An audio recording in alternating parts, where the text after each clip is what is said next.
Sri Ram's IAS, serving the nation since 1985. अब offline हो या online, we are the lifeline.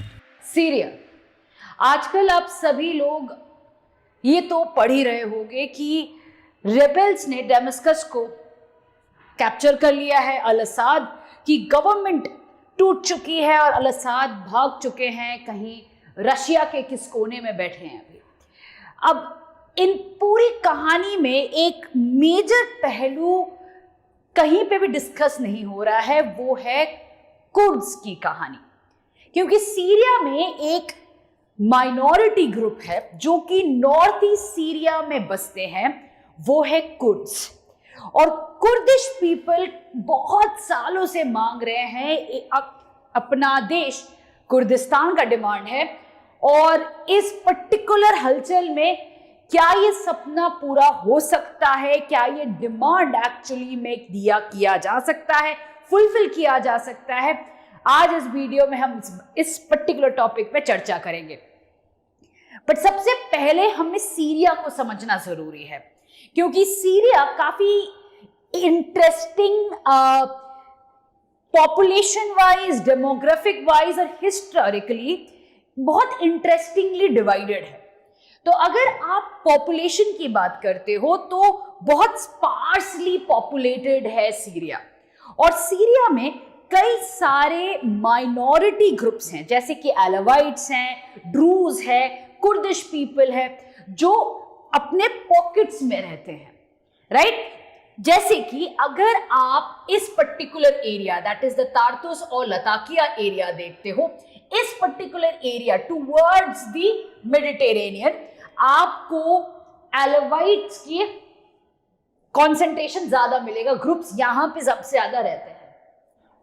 अगर आप ड्रूज, DRUZE, ड्रूज की बात करोगे तो वो रहते हैं गोलान हाइट्स के पास, यहां पे जॉर्डन और सीरिया और इजराइल के इस पर्टिकुलर एरिया में ड्रूज रहते हैं, वो भी एक माइनॉरिटी ग्रुप है।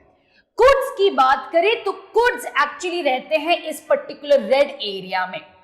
अब कुर्दिश पॉपुलेशन की काफी इंटरेस्टिंग स्टोरी है अक्रॉस हिस्ट्री। एंड अगर आप मिडिल ईस्ट को स्टडी करते हो तो कुर्दिश पॉपुलेशन एक्चुअली में 4 कंट्रीज में रहती हैं। They are basically there in Turkey, बहुत कम पॉपुलेशन है because of the crackdown of by the Turkish governments over a period of time. उसके बाद एक सब्सटैंशियल पॉपुलेशन रहता है सीरिया में, स्पेशली नॉर्थ ईस्ट सीरिया में। उसके बाद एक अलग सा ऑटोनोमस रीजन है कुर्दिस्तान बोल के इराक में, वहां पे कुर्द्स रहते हैं, और थोड़ा पॉपुलेशन ईरान में भी रहता है। तो मिडिल ईस्ट में इन 4 कंट्रीज में कुर्दिश पॉपुलेशन डिवाइडेड है। बट जैसे कि यहां पे एक सडन पॉलिटिकल वैक्यूम क्रिएट हुआ है, उससे यहां पे जो रहने वाले कुर्दिश लोग हैं, उनका ये कुर्दिस्तान का एक अलग सेपरेट स्टेट का सपना फिर से जाग उठा है। अब ये कुर्दिश पीपल जो रहते हैं वो यूफ्रेटिस रिवर के इस तरफ रहते हैं। और आज के दिन जो रेबेल ग्रुप्स हैं, तो इसके लिए एक दूसरा मैप यूज करते हैं, यहां पे आते हैं। तो if you take a look, basically Kurdish Syrian democratic forces, SDF जिसे कहा जाता है, वो इस पर्टिकुलर एरिया में रहते हैं, नॉर्थ ईस्ट सीरिया में रहते हैं। और जो मूवमेंट हुआ है रेबेल ग्रुप्स का, वो एक्चुअली में एलेपो, इडलिब, उसके बाद डेमस्कस तक मूव किया है। बिकॉज सबसे ज्यादा जो कॉन्सेंट्रेशन ऑफ पीपल या इंडस्ट्रीज और या डेवलपमेंट है वो एक्चुअली इस बेल्ट में है। अब आते हैं जो एलावाइट पोर्शन है, दैट इज वेयर जो Alawites are a minority that was ruling Syria. जो बशर अल असाद का गवर्नमेंट था वो एलावाइट गवर्नमेंट था, right. The al Assad family belong to the Alawite sect. तो जो रूलिंग सेक्ट था for so many years, actually जो यहाँ पे रहते हैं उनको अभी तक इतना उनको डिस्प्लेस नहीं किया गया है। Rebels have not really entered into that terrain yet, but यहां पे दे हैव कम डाउन। ये जो पिंक एरिया है, यहां पे ड्रूज रहते हैं, और यहीं पे Israel defence forces buffer zone में एंटर कर रही है। Golan heights is right here, यहां पे इजराइल इज मेकिंग इनकर्शंस। अब let's come down to this particular area. इसको समझने के लिए हमें समझना पड़ेगा कि कुर्द्स कौन है, ठीक है। अब कुर्द्स की अगर हम बात करें तो they have been an ethnic group for, and जो इस पर्टिकुलर एरिया वेस्ट एशिया में या मिडिल ईस्ट में मतलब सेंचुरी से रह रहे हैं। अब प्रॉब्लम ये हो गया है कि इनको अपना एक देश चाहिए था, जो कि एक समय पे वर्ल्ड वॉर 1 के बाद जो ट्रीटी ऑफ सेवरेंस था उसके अंडर पे बोला भी गया था कि भाई आपको एक अलग सा स्टेट दिया जाएगा। प्रॉब्लम ये है कि उस समय पे स्टेट मांगने वाले ग्रुप्स बहुत सारे थे, जैसे कि एसीरियंस और आर्मीनियंस भी थे। एंड आर्मीनिया को तो एक ग्रेटर आर्मीनिया चाहिए था जिसमें और टेरिटरी ऐड किया जा सके।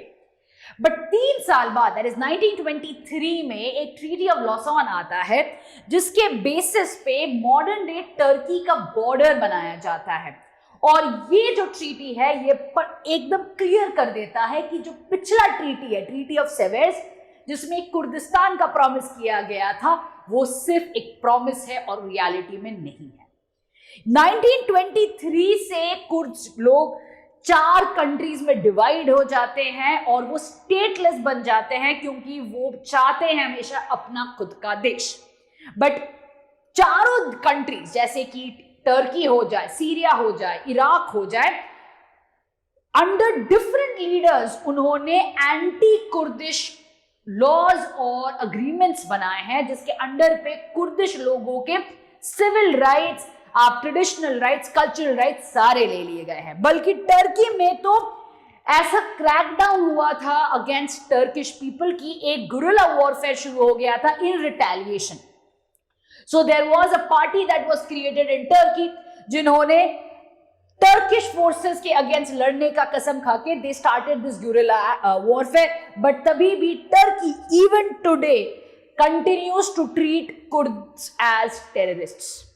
अब आते हैं 3 और मैप्स को समझेंगे, तभी आपको समझ में आएगा कि कहां कहां रहते हैं और किस सिचुएशन में है कुर्द्स आज के दिन मिडिल ईस्ट में।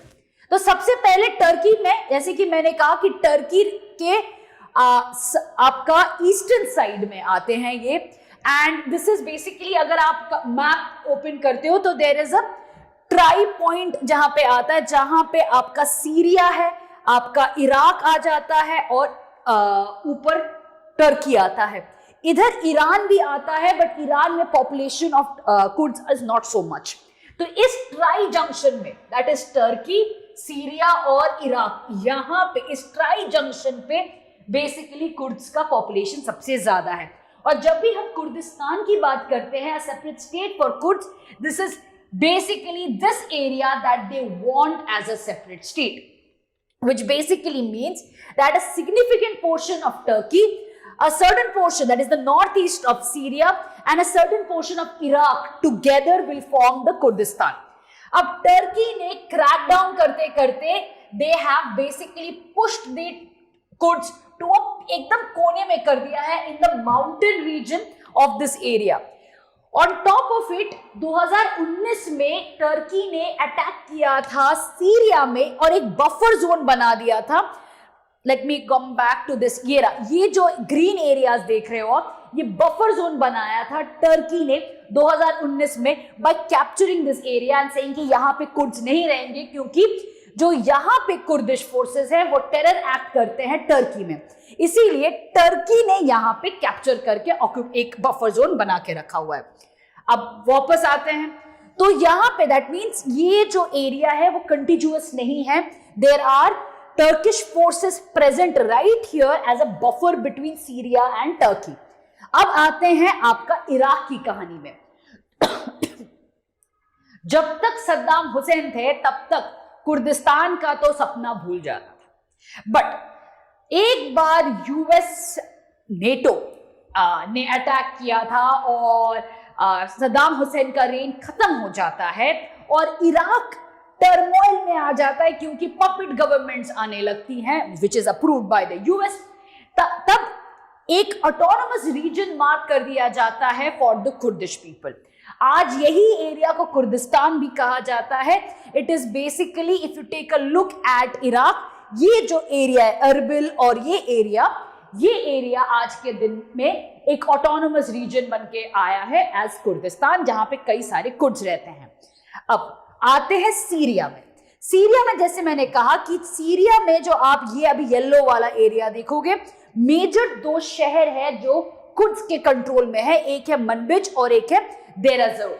ये 2 शहर एक्चुअली में आता है कुर्द्स के कंट्रोल में। और उसके बाद जो नॉर्थ ईस्ट रीजन है, ये एक प्रोपोज्ड आइडिया था कि यहां पे कुर्द्स अपना स्टेट बनाएंगे। ये प्रपोजल पे बात करते हैं और इसके लिए मेरे को ले जाना पड़ेगा to the battle against ISIS. But उससे पहले I just want to talk about this area called the Rojava. इस पे आएंगे, पर पहले बैटल ऑफ आइसिस पे आते हैं क्योंकि कहानी वहीं से शुरू होती है। तो बैटल ऑफ अगेंस्ट आइसिस क्या था? ISIS was basically an Islamic state, एक टेरर ऑर्गेनाइजेशन ने कैलिफेट बना दिया था, जहां पे धीरे धीरे वो टेरिटरीज को गेन कर रहे थे और अपना कैलिफेट बढ़ा रहे थे। और जो इस एरिया के माइनॉरिटीज हैं, स्पेशली यजीदीज, उनको कैप्चर करके स्लेव्स बना रहे थे अपने टेररिस्ट फाइटर्स के। अब कोई भी कंट्री अपना सोल्जर्स नहीं भेजना जाता था टू फाइट अगेंस्ट आइसिस। तो क्या किया जाए? यूएस उस समय पे डिसाइड करता है कि कुर्द्स को वेपन दिया जाएगा, ट्रेनिंग दी जाएगी और कुर्द्स होंगे जो लड़ेंगे अगेंस्ट आइसिस। तो आइसिस कहां पे था? इराक और सीरिया में, राइट? तो उनके अगेंस्ट में कुर्द्स को खड़ा कर दिया गया और कुर्द्स को इतना, मतलब they were basically foot on soldiers, और इतना ट्रेनिंग दिया गया और इतना गाइड किया गया using drones and other technology that Kurds were able to defeat ISIS. अब उस समय पे यूएस ने उस समय पे कहा था कि हाँ भाई, एक बार कुर्द्स ने हमारा फाइट लड़के आइसिस को हरा के एक ऐसा वेस्ट एशिया में एक पीस लेके आ रहे हैं, इसके रिटर्न में कुर्द्स को एक स्टेट दिया जाएगा in northern Syria, little part of Turkey and जो कुर्दिस्तान है, क्योंकि ऑलरेडी ऑटोनोमस रीजन है ही वो इराक में। तो ये प्रॉमिस दिया गया था कुर्द्स को। अब ये प्रॉमिस रिएटरेट करता है उस समय पे आने वाले प्रेसिडेंट जो थे डोनाल्ड ट्रंप। डोनाल्ड ट्रंप ने भी कहा था कि हाँ भाई, कुर्द्स ने हमारे लिए जो किया है फाइटिंग अगेंस्ट आइसिस, जब कोई भी कंट्री नहीं कर रहा था, none of the NATO countries did it, उसका response of course should be in form of a proper state given to them. But ये, अगर आप डोनाल्ड ट्रंप के बारे में कुछ भी जानते हो तो you know that what he says and what he does, उसमें काफी जमीन आसमान का फर्क तो होता है। कहा तो वो था, बट जब आइसिस को डिफीट कर दिया गया, उसके बाद शुरू होता है डोनाल्ड ट्रंप का यू टर्न। उन्होंने तब टर्की के डिमांड के वजह से उन्होंने ये प्रॉमिस छोड़ दिया। एर्दोगान उस समय पे, ऑफ कोर्स जो आज भी है, टर्की के प्रेसिडेंट थे, और टर्की के प्रेसिडेंट होने के नाते उन्होंने कहा था कि जो ये सीरियन डेमोक्रेटिक फोर्स है, दैट इज एसडीएफ, जो फाइट कर रहा था आइसिस के अगेंस्ट में, कुर्दिश फोर्स था, वो एक्चुअली में टेररिस्ट है, और यही है जो टर्की में अटैक कर रहे हैं, यही है जो अंकारा में टेररिस्ट अटैक्स हो रही है। तो इसके वजह से टर्की ने सीरिया के अगेंस्ट अटैक कर दिया था, और अटैक करने के समय पे कुर्द्स लोगों ने यूएस से बोला कि भाई क्या हुआ आपका प्रॉमिस। तो उस समय पे डोनाल्ड ट्रंप ने कहा कि नहीं, अब हमने एर्दोगान को बोल दिया है कि सिर्फ बफर जोन बनाना है, उससे आगे कुछ मत नहीं करना है। तो एर्दोगान को रोकने के लिए, बियॉन्ड द बफर जोन रोकने के लिए, डोनाल्ड ट्रंप ने उस समय पे टर्की पे सैंक्शंस भी लगाए थे, ताकि एर्दोगान पूरी तरीके से नॉर्दर्न सीरिया कैप्चर ना करे। और again let me go back to the map, और यहीं तक सिर्फ बफर जोन बना रहे। तो एक तरफ से एर्दोगान, जो नेटो का मेंबर है टर्की, उसको भी बैलेंस किया था, और दूसरे तरफ पे कुर्द्स को यह भी कहा था कि भाई सिर्फ बफर जोन तक अलाउ कर रहे हैं, इससे ज्यादा नहीं करेंगे, और इसी वजह से टर्की पर सैंक्शंस दे दिए गए थे। उसके बाद से ये जो पर्टिकुलर एरिया है, ये एक ऑटोनोमसली गवर्नड एरिया है, जहां पे एसडीएफ फोर्सेस हैं, जो सीरियन डेमोक्रेटिक फोर्सेस हैं, जिसको ट्रेन किया गया है। अभी भी 900 यूएस सोल्जर्स वहां पे हैं फॉर ट्रेनिंग एंड एवरीथिंग। उसके अलावा जो पॉलिटिकल पार्टीज हैं, जो रूल्स फॉलो होती हैं, वो कुर्दिश रूल्स ही हैं और कुर्दिश पार्टी ही हैं। तो इन अदर वर्ड्स, पेपर में नहीं बट तभी भी एक ऑटोनोमस रीजन है जिसको रोजावा कहा जाता है। अब ये जो रोजावा है, ये डिफैक्टो 2012 में ऑटोनॉमी आ गया था, but post the defeat of ISIS this becomes more और लेस अ कुर्दिश रीजन। किसी ने रिकॉग्नाइज नहीं किया है, बट कुर्दिश लोग यहां पे रहते हैं, जैसे कुर्दिस्तान में, इराक में रहते हैं। अब ये है आपका पूरी कहानी रोजावा का। अब आते हैं नेक्स्ट पॉइंट पे। नेक्स्ट पॉइंट है कि आज के दिन आप सभी को पता ही है कि जो I come to this part also, आज के दिन the rebel groups have moved towards Damascus, but just 2-3 दिन पहले यह भी खबर आया था कि जो मनबीज एरिया, जो मैंने आपको मैप में दिखाया था, वो भी सीरियन रेबल ग्रुप्स ने ले लिया है, राइट? तो इसका मतलब है जो रेबल ग्रुप्स हैं वो धीरे धीरे आपका कुर्दिश एरिया में भी एंटर कर रहे हैं और वो भी टेरिटरी ले रहे हैं। क्यों? क्योंकि ये जो रेबल ग्रुप्स हैं उनको बैक कर रहा है Turkey, apart from some other Arab countries, but openly जो बैक कर रहा है वो है टर्की। और टर्की ने, जैसे मैंने पहले कहा था कि पहले भी उन्होंने एक ऑपरेशन किया था Peace Spring to create a buffer, और इस बार भी जो रेबल ग्रुप्स हैं उनको फ्री हैंड दिया है कि भाई ये जो कुर्दिश पीपल है, ये जो ऑटोनोमस रीजन, इसको कंप्लीटली खत्म करो, there should be no autonomy, the rebel groups should just take over by force. ठीक है, अब at this point of time अगर हम देखते हैं तो टर्की का प्लान क्या है कि भाई रेबल ग्रुप्स को लेके बाय फोर्स इस ऑटोनोमस रीजन को ले लिया जाएगा ताकि कुर्दिस्तान का जो सपना है वो खत्म हो जाए, सीरिया में कोई कुर्द्स का अपना घर ना हो। ऑन दी अदर हैंड, अब आते हैं यूएस क्या चाहता है। पहले भी डोनाल्ड ट्रंप ने कहा है कि भाई पहले टर्की को बोला ठीक है लड़ लो, बफर जोन बना लो, उसके बाद सैंक्शंस डाल दिया था। इस बार भी डोनाल्ड ट्रंप ने ये कह दिया है कि भाई ये हमारा फाइट नहीं है और हम इसमें इंटरफेयर नहीं करेंगे। बट कहने में और करने में बहुत फर्क है, क्योंकि एक पॉलिटिकल वैक्यूम बन चुका है यहाँ पे, और अगर यूएस स्टेप इन नहीं करेगा eight this point of time तो ये पता ही है कि Syria will become a nightmare for Israel, जो इजराइल नहीं होने देगा, ना ही यूएस समर्थन देगा। इसका मतलब है कि कहीं ना कहीं ये यूएस के इंटरेस्ट में है कि सीरिया दो हिस्सों में बढ़ जाए, एक हिस्सा कुर्दिश का लोगों का हो और दूसरा हिस्सा आपका रेबेल ग्रुप्स का हो। अब इसको करने के लिए दो तरीके हैं, एक ये है कि यूएस यहां पे इंटरफेयर करके कुर्दिस्तान जो पहला एकदम प्रॉमिस किया था वही डिलीवर कर दे, बट इसको करने में क्या दिक्कत है कि टर्की अपोज करेगा जो कि नेटो मेंबर है। तो फाइनली सोल्यूशन क्या बनता है, ये इंपॉर्टेंट है।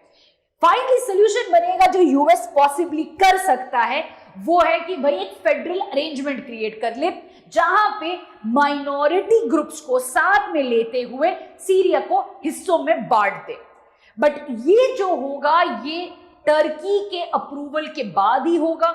Eight this point of time Erdogan कोई भी मूड में नहीं है to give that autonomy to Kurdish people.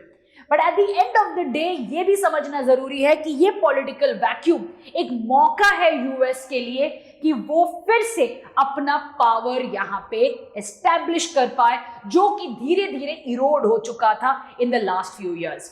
इस पूरे जियोपॉलिटिक्स में क्या कुर्दिश लोगों को फाइनली खुद का देश मिलेगा कि नहीं, या फिर से वो एक पॉन बन के रह जाएंगे, वो तो देखने वाली चीज है।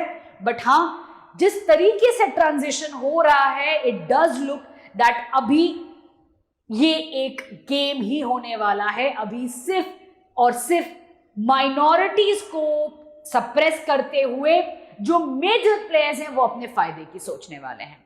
चलिए इसी के साथ let me end today's session. I will see you in the next one. Till then bye.